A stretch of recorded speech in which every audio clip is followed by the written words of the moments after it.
Good morning.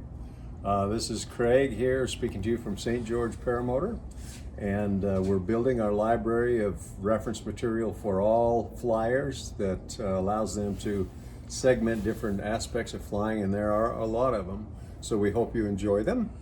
Today we're going to show you how to take a clutch bell housing off of a Tornado and check it. We've got a situation here with one of our previous students who has got some mechanical issues, but I wanted to show what it's completely put together, what the finished product looks like, and what it looks like when you start.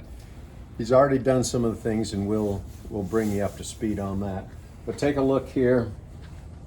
The belt is on, and it's tight, and your 3 bolts back here holding your reduction system in place are locked down and tightened, and this is what the finished product looks like. And of course this is how you start. But what he's got here is, this morning before we met, he took the propeller off and adjusted the rotation of the reduction and brought these 2 wheels together, which I'll demonstrate in a second, enough to get the belt off. And so he's loosened the 3 bolts back here, the 2 lateral bolts and the one behind, that allows you to move this together and apart. So let me demonstrate that.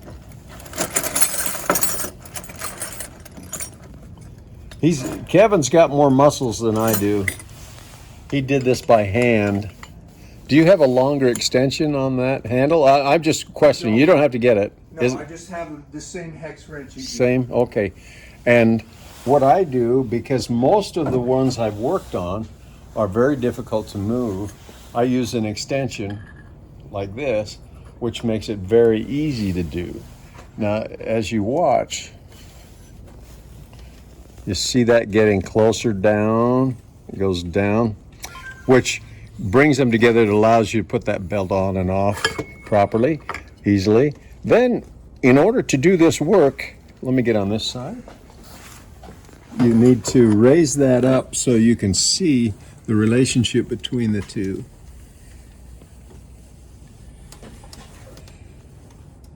And there's very low tolerance, very delicate tolerance between these two. So when you pull this, it'll actually slide against this wheel. Okay, so now you know that it's as far apart as you can get it. The next thing you have to do is loosen this bolt, and in order to do that, you've got to stop the piston from moving. So you take this, it's just a Allen wrench, and you see this hole back here. See that okay? Yep. And that goes down, and you just let it sink into that to the point where it's stopping that piston. There we go. See, it goes all the way down. Take a look. So once you know it's stopping the piston, it'll allow you to take this puppy off.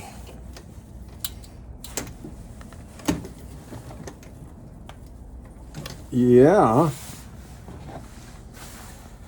This is my official assistant.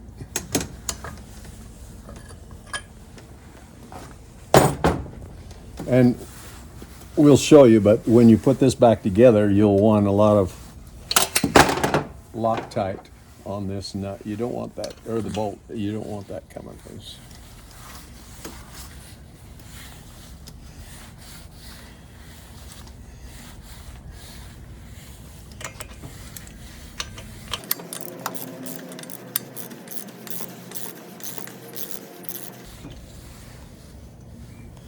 See that Loctite on there? It's good. That's factory. This is the first time it's been out, right? Okay. So now we got the open. Now the next step is the puller.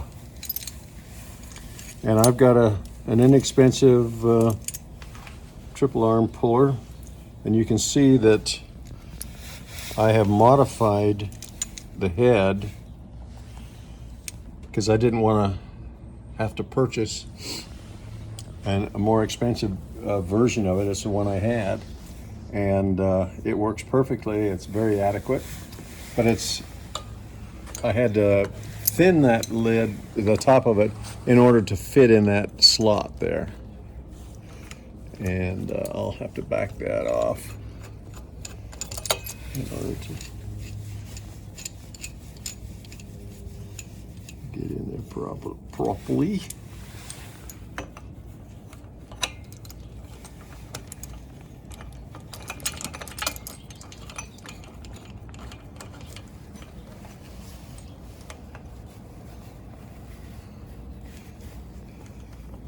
Now, this clutch, the way this is put together, the housing, the clutch sits inside there, and the shaft itself is tapered. So the clutch, once it's bolted in, will kind of grab the shaft itself, and so the clutch in the housing will stay in place as you pull the housing off. The problem is, or the challenge initially, is to just grab the housing rather than the clutch itself, because if that clutch is stuck on the shaft and you're pulling that, you're going to break the arms of the clutch itself, which is a pain in the you know what.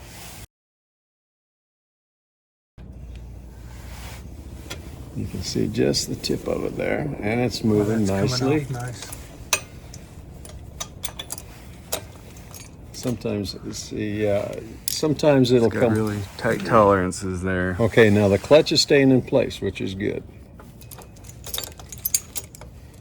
Set that correctly.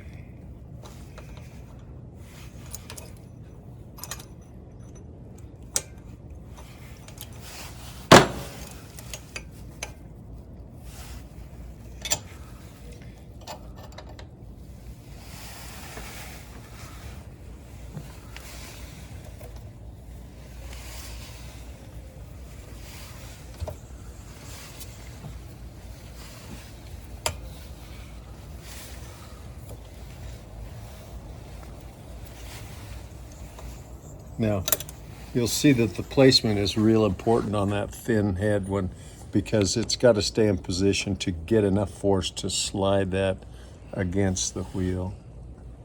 Reduction. So it'll still be in place until it actually comes off. Now you can see the debris in there, the powder. Clutch dust. Yeah, that's clutch dust, which is very normal. You can see some wear on the clutch, and I think most of it came when the problem arose. And you see also get it in the sun, this lip there is not supposed to be there. It's supposed to be flush. So it's telling you that the manufacturer pressed it in there, and for some reason the aluminum became hotter and expanded than the steel, and maybe it was a faulty clutch spring. They age and kind of give up a little of their flexibility and will expand maybe inappropriately. That's all we're guessing, so that it creates a friction in there that heats everything up. But there's clearance, even though there's low tolerance between the case and the clutch bell itself. There was no rubbing or anything, so we can't attribute the problem to that. So that is stuck on there. You do have a washer there, so remember that. Right there. And so let's clean this off.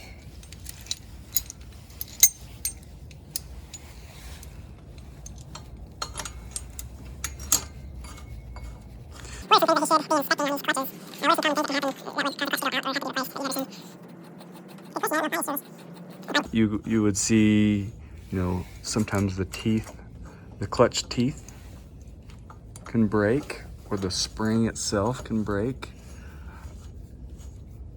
Yeah, if you're throttling up and it's not engaging, that's the clutch.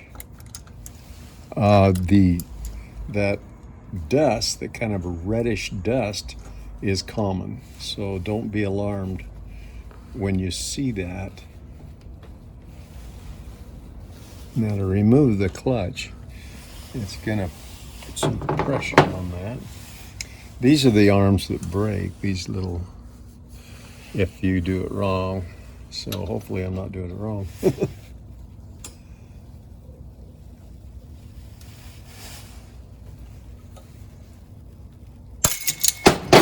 Up. That's it. That's how she comes off.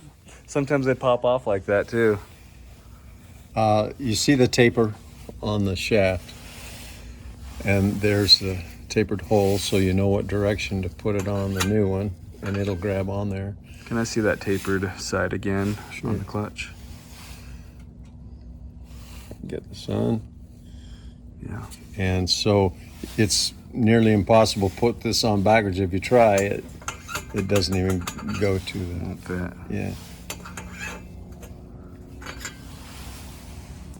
You know, it looks healthy.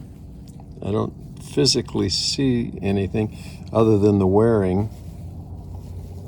You can see that how it's not round, it's flat, and this is where it grabbed and This clutch overheated. has almost 100 hours on it, right? 96 hours. 96 hours. So what was happening is this clutch was expanding and grabbing the steel, but the steel had let go of the aluminum, so that was rotating inside, so we saw smoke and heard noise and all kinds of stuff. There's So, a lot of friction in there, and it yeah, that pressure and friction just really was a bad deal. So our suggestion is to replace the bell. So as Craig, well as I'm the clutch, noticing yeah. some marring on the outside edge here. On the bell. Yeah, is that That's from these. right? I mean, is that That happened when it was engaged but grabbed a hold of this and it moved. right? And so these were actually physically rubbing The on shoes that. were actually rubbing on Yeah. the inside of the bell. It's not clear what's, well, that would be this side. Right there, you can see. But, so. Okay, now we know what the problem was, and we're going to order those new parts. And we will do part 2 of this video when they come in, and we'll put it back together. Thanks for watching, you guys. St. George Paramotor has all of the gear and equipment on their website, on our website, and you're welcome to ask any questions. And we also have flight school, the best. You have a good day.